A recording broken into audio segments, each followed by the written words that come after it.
તો નજર કરીએ જામનગર ઉપર તો જામનગરના કાલાવાડમાં ભાજપનો ભગવો લહેરાયો છે ત્યારે પ્રમુખ ઉપપ્રમુખની નિમણૂક કરવામાં આવી છે। સતત છઠ્ઠી વખત ભાજપે સત્તા હાંસિલ કરી છે ત્યારે પ્રમુખ તરીકે રંજનબેન રાખોલિયાની નિમણૂક કરવામાં આવી છે। ઉપપ્રમુખ તરીકે વાત કરીએ તો ઉપપ્રમુખ તરીકે દયાબેન જાપડાની વરણી કરવામાં આવી છે જ્યાં ભાજપના કાર્યકરોમાં ઉજવણી કરવામાં આવી।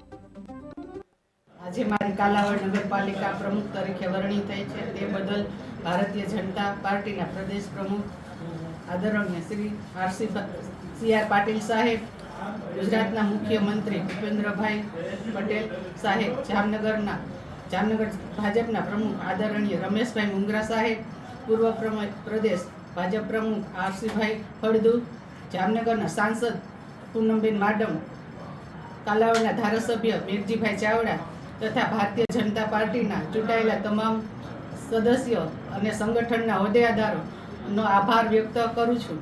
આજે મારી કાલાવાડ નગરપાલિકા પ્રમુખ તરીકે વરણી થઈ છે તે બદલ ભારતીય જનતા પાર્ટીના પ્રદેશ પ્રમુખ આદરણીય શ્રી સી.આર. પાટીલ સાહેબ, ગુજરાતના મુખ્યમંત્રી ભૂપેન્દ્રભાઈ પટેલ સાહેબ, જામનગર ભાજપના પ્રમુખ આદરણીય રમેશભાઈ મુંગરા સાહેબ, પૂર્વ પ્રદેશ ભાજપ પ્રમુખ આરસીભાઈ ફળદુ, જામનગરના સાંસદ પૂનમબેન માડમ, કાલાવાડના ધારાસભ્ય મીરજીભાઈ ચાવડા તથા ભારતીય જનતા પાર્ટીના ચૂંટાયેલા તમામ સદસ્યો અને સંગઠનના હોદ્દેદારોનો આભાર વ્યક્ત કરું છું।